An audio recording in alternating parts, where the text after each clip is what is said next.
خالد رضی اللہ عنہ کو خیال آیا کہ زرار اور ان کے مجاہدین رومیوں کے ہاتھوں مارے گئے ہیں یا بروقت پہنچ نہیں سکے۔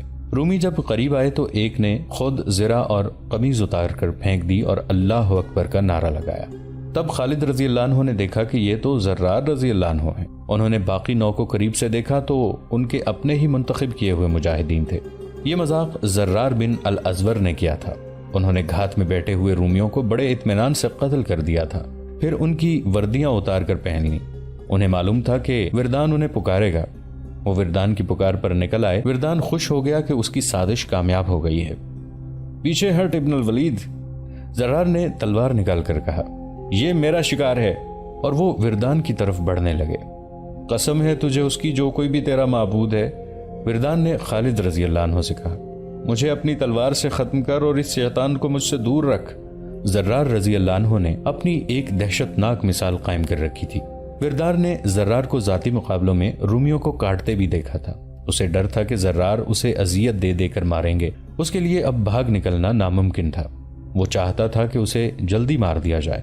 خالد رضی اللہ عنہ نے زرار کو اشارہ کیا اور ہاتھ ان کی طرف بڑھایا۔ زرار رضی اللہ عنہ نے اپنی تلوار خالد رضی اللہ عنہ کو دے دی۔ وردان نے منہ دوسری طرف کر لیا۔ خالد رضی اللہ عنہ کے ایک ہی وار سے وردان کا سر زمین پر جا پڑا۔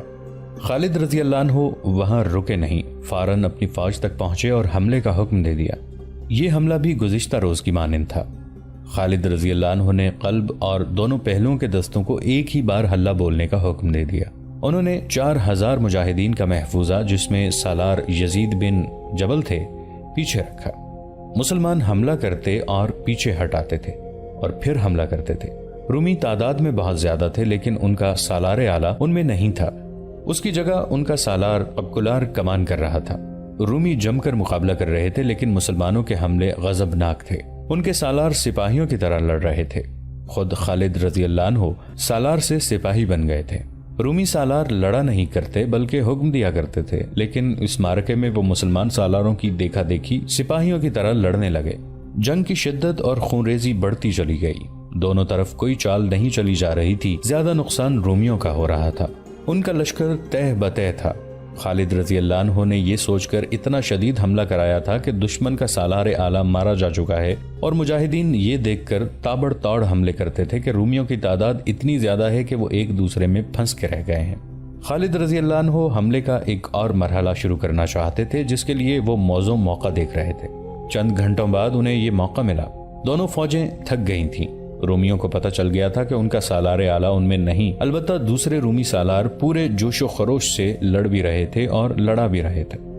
خالد رضی اللہ عنہ نے 4000 نفری کے محفوظہ کو، جس کے سالار یزید بن جبل تھے، دشمن کے قلب پر حملے کا حکم دیا۔ یہ 4000 مجاہدین تازہ دم تھے اور لڑائی میں شریک ہونے کے لیے یہ اتنے بے تاب کے نعرے لگاتے اور بے قابو ہوئے جاتے تھے۔ حکم ملتے ہی وہ رکے ہوئے سیلاب کی طرح گئے اور اتنا شدید حملہ کیا کہ رومیوں کی صفوں کے دور اندر تک چلے گئے۔ مجاہدین کے سالار رومیوں کے سالار قبقلار کو ڈھونڈ رہے تھے۔ مرکزی جھنڈا اسی کے پاس تھا اور وہ وردان کا قائم مقام تھا۔ ہم آپ کو پہلے بھی بتا چکے ہیں کہ اس نے وردان سے کہہ دیا تھا کہ مسلمانوں کے ساتھ صلح سمجھوتا کر لیا جائے۔ اس کی دوربین نگاہوں نے دیکھ لیا تھا کہ مسلمان رومیوں پر غالب آ جائیں گے۔ وردان نے اسے ڈانٹ دیا تھا۔ مورخ طبری اور ابو سعید نے لکھا ہے کہ مجاہدین کو قبقلار مل گیا۔ اسے دیکھ کر سب حیران رہ گئے۔ وہ سالار لگتا ہی نہیں تھا، وہ تو جنگ سے لا تعلق کھڑا تھا۔ اس نے اپنے سر پر اس طرح کپڑا لپیٹا ہوا تھا کہ اس کی آنکھیں بھی ڈکی ہوئی تھیں۔ اس کے محافظوں نے بے دلی سے مقابلہ کیا، شاید اس لیے کہ وہ اپنے سپہ سالار کو نیم مردہ سمجھ رہے تھے۔ انہی سے پتہ چلتا تھا کہ یہ ہے قبقلار۔ مجاہدین نے اسے اسی حالت میں قتل کر دیا۔ بعض مورخوں نے خیال ظاہر کیا ہے کہ قبقلار نے اپنی آنکھوں پر اس لیے کپڑا ڈال رکھا تھا کہ وہ اپنے لشکر کا قتل عام نہیں دیکھ سکتا تھا۔ اس کی قوت برداشت جواب دے گئی تھی۔ رومیوں کا مرکزی پرچم گر پڑا۔ مجاہدین اب یہ نعرے لگا رہے تھے، خدا کی قسم ہم نے رومیوں کے دونوں سپہ سالاروں کو قتل کر دیا ہے۔ رومیوں تمہارا پرچم کہاں ہے؟ شاہ ہرقل کو بلاؤ۔ رومیوں تمہاری سلیبیں اور جھنڈے کہاں ہیں؟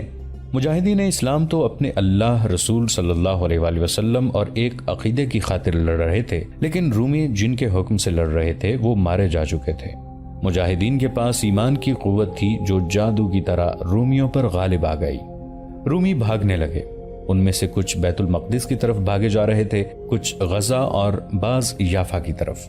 رومیوں کی جنگی طاقت کو مکمل طور پر تباہ کرنے کے لیے خالد رضی اللہ عنہ نے اپنے سوار دستوں کو حکم دیا کہ وہ بھاگتے دشمن کا تعاقب کریں اور کسی کو زندہ نہ چھوڑیں۔ وہ ایک عبرتناک منظر تھا۔ رومی جانیں بچانے کے لیے ادھر ادھر بھاگ رہے تھے اور مسلمان سوار ان کے تعاقب میں جا کر انہیں برچھیوں میں پرو رہے تھے۔ ان رومیوں نے اپنی تعداد پر بھروسہ کیا تھا۔ شراب کے نشے کو وہ اپنی طاقت سمجھے تھے۔ انہوں نے مسلمان کو غریب اور نادار سمجھ کر انہیں ایک ایک دینار پیش کیا تھا۔ خالد رضی اللہ عنہ نے انہیں کہا تھا کہ تم سے دینار تو ہم لے ہی لیں گے۔ اب ان رومیوں کو کہیں پناہ نہیں مل رہی تھی۔ ان کا میدان جنگ میں اتنا جانی نقصان نہیں ہوا تھا جتنا میدان جنگ سے بھاگتے وقت ہوا۔ ان میں خوش قسمت وہ تھے جو بیت المقدس پہنچ گئے اور شہر میں داخل ہو گئے تھے۔ یہ قتل عام اس وقت رکا جب سورج غروب ہو گیا اور اندھیرا اتنا کہ سواروں کو اپنے گھوڑوں کے سر نظر نہیں آتے تھے۔ اس وقت خالد رضی اللہ عنہ اپنے خیمے میں تھے۔ انہیں بتایا گیا کہ وہ داؤد نام کا ایک عیسائی عرب سے ملنے آیا ہے۔ خالد رضی اللہ عنہ نام سنتے ہی باہر کو دوڑے۔ خدا کی قسم داؤد، خالد رضی اللہ عنہ اسے گلے لگا کر بولے، تو نے صرف میری جان نہیں بچائی، تو نے میری فتح آسان کر دی ہے۔ کوئی بھی انعام کافی نہیں ہو سکتا جو میں تجھے دوں۔ کہاں ہیں تیرے بیوی بچے؟ کسی نے ان پر ہاتھ تو نہیں ڈالا؟ نہیں ابن الولید، داؤد نے کہا، میں کوئی انعام لینے نہیں آیا، مجھے انعام مل چکا ہے۔ دیکھیں میں زندہ ہوں اور میرا سارا خاندان زندہ ہے۔ اب ایک انعام مجھے یہ دیں کہ یہ راز تیرے سینے میں رہے کہ میں نے تیری کچھ مدد کی تھی۔ روم کی شہنشاہی زندہ ہے، ابھی تو اس شہنشاہی میں داخل ہوا ہے، تیرا راز قیصر روم تک نہیں پہنچے گا۔ خالد رضی اللہ عنہ نے کہا، اور خدا کی قسم تو مال غنیمت کے حصے کا حقدار ہے، میں تجھے حصہ دوں گا اور جو تو مانگے گا دوں گا۔ چند روز بعد مدینہ میں عید جیسی خوشیاں منائی جا رہی تھیں۔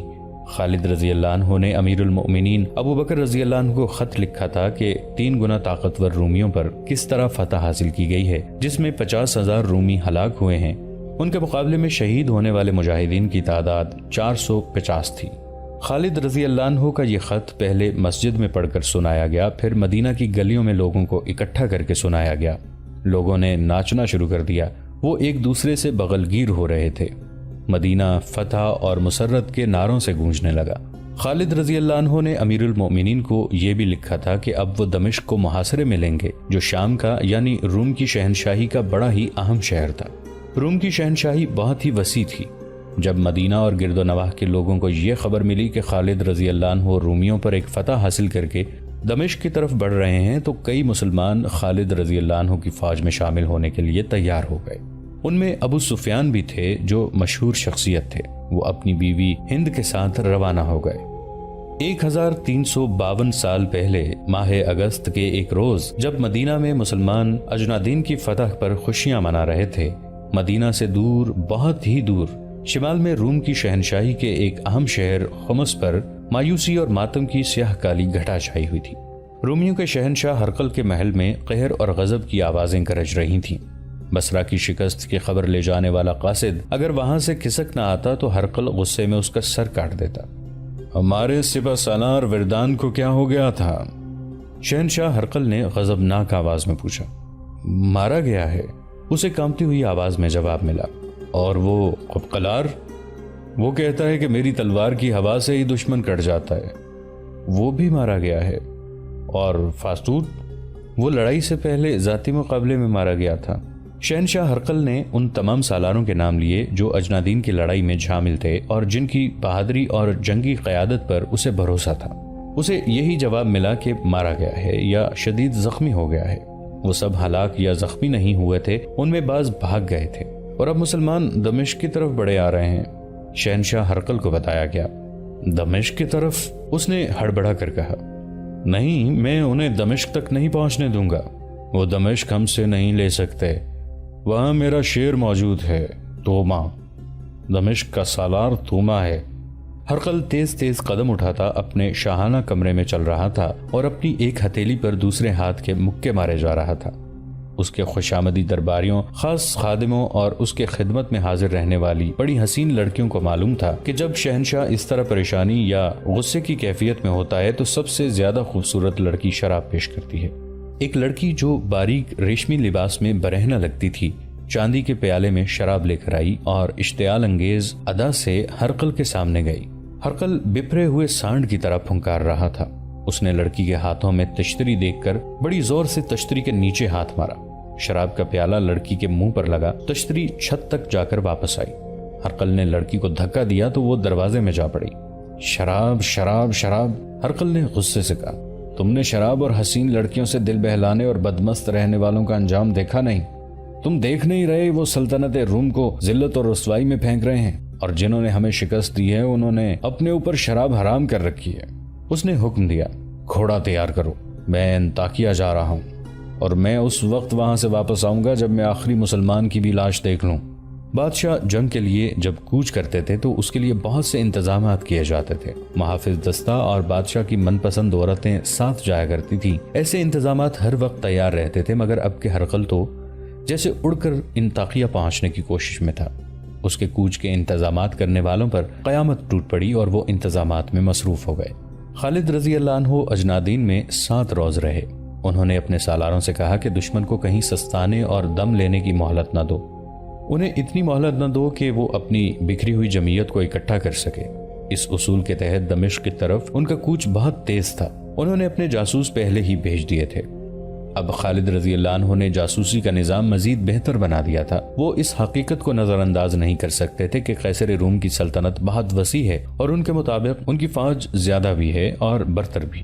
ایسی فوج پر غلبہ پانے کے لیے ان کے احوال کوائف کا قبل از وقت معلوم کرنا ضروری تھا، اور اتنا ہی ضروری ان علاقوں کے قد و خال کو جاننا تھا جہاں جہاں اس فوج کے دستے موجود تھے۔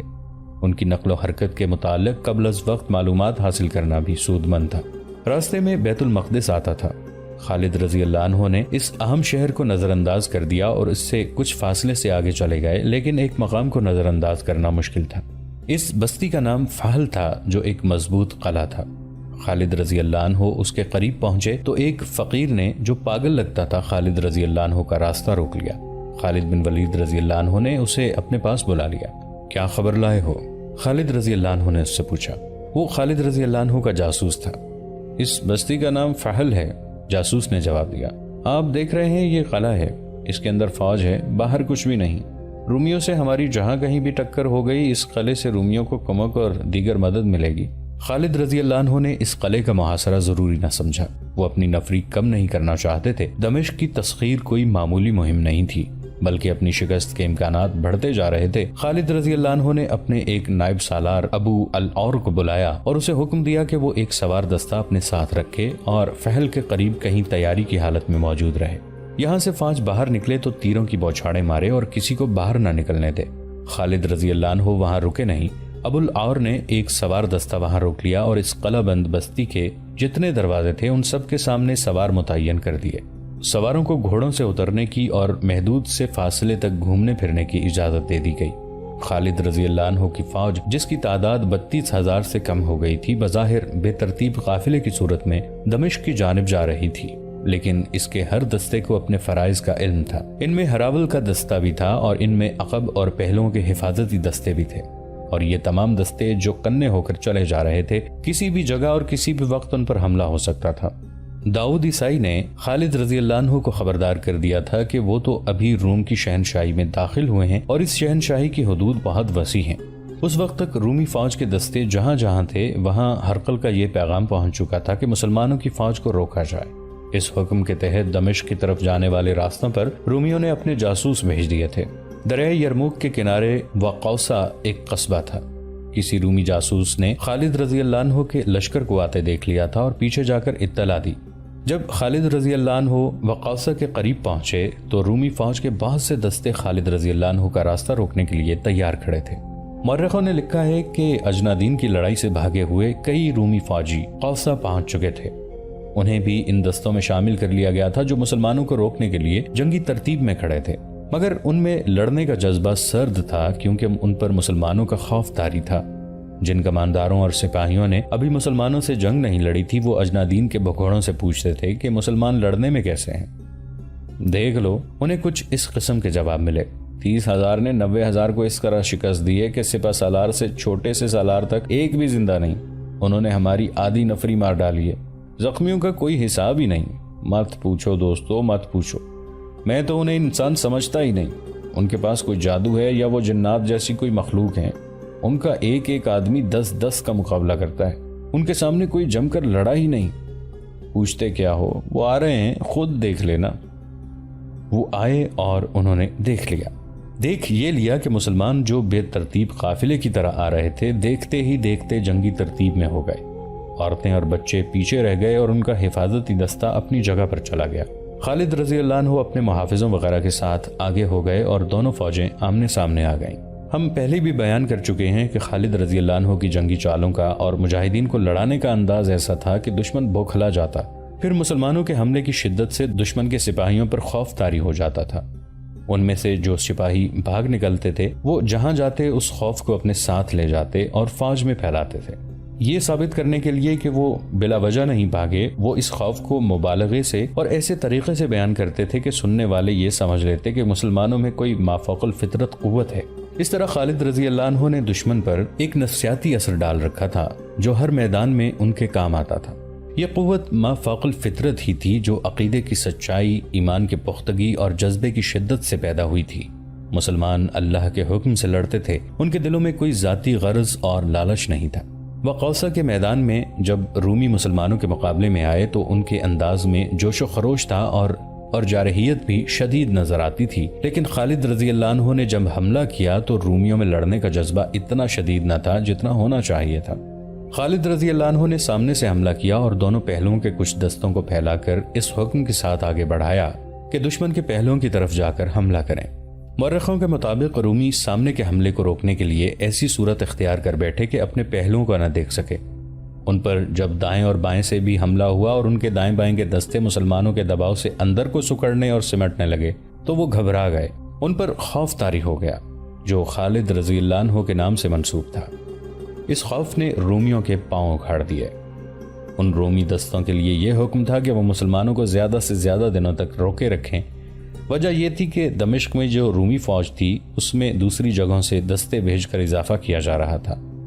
ہرقل اس کوشش میں تھا کہ اس کے یہ دستے مسلمانوں سے پہلے دمشق تک پہنچ جائیں۔ اس کے لیے ضروری تھا کہ وقوسہ میں مسلمانوں کی فوج کو روک لیا جاتا اور ایسی لڑائی لڑی جاتی جو طول پکڑ جاتی۔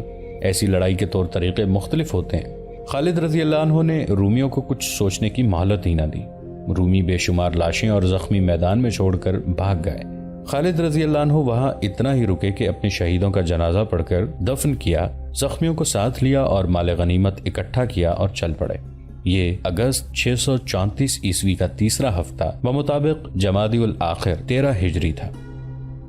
شہنشاہ ہرقل انطاکیہ جا پہنچا اور وہاں اپنا ہیڈ کوارٹر بنا لیا۔ خمس سے انطاکیہ کو روانہ ہونے سے پہلے اس نے دمشق کی رومی فوج کے سالاروں توما، ہربیس اور عزازیز کو پیغام بھیج دیا تھا کہ وہ فوراً انطاکیہ پہنچیں۔ ہرقل کے پہنچتے ہی تینوں سالار انطاکیہ پہنچ گئے۔ کیا تم نے سن لیا ہے کہ تمہارے سالار وردان اور قبقلار بھی مارے جا چکے ہیں؟ شہنشاہ ہرقل نے ان سے پوچھا۔ کیا تم بھی قیصر روم کی عظمت کو ذہن سے اتار دو گے؟ کیا تمہاری نظروں میں بھی صلیب کا تقدس ختم ہو چکا ہے؟ مسلمان ابھی ہمارے سامنے تو نہیں آئے۔ سالار توما نے کہا، ہمیں ابھی نہ آپ نے آزمایا ہے نہ مسلمانوں نے۔ انہیں آنے دیں، میں آپ کی بیٹی کے آگے شرمسار نہیں ہوں گا۔ توما شہنشاہ ہرقل کا داماد تھا اور وہ دمشق کا سپہ سالار تھا۔ بڑا پکا مذہبی آدمی تھا اور اپنے مذہب عیسائیت کے فروغ اور تحفظ کے لیے سرگرم رہتا تھا۔ توما، ہرقل نے اسے کہا، تم مذہب میں اتنے مگن رہتے ہو کہ دمشق کے دفاع کی طرف پوری توجہ نہیں دے رہے۔ میں تو یہ سمجھتا ہوں کہ مذہب نہ رہا تو دمشق بھی نہیں رہے گا۔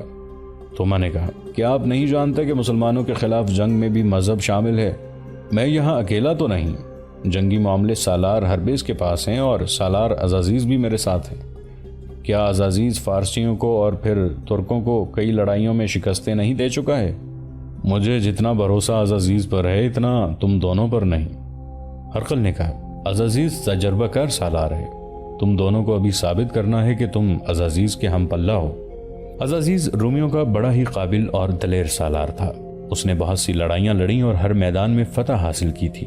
عربی زبان پر اسے اتنا عبور حاصل تھا کہ وہ عربی بولتا تو شک ہوتا تھا کہ عرب کا رہنے والا ہے۔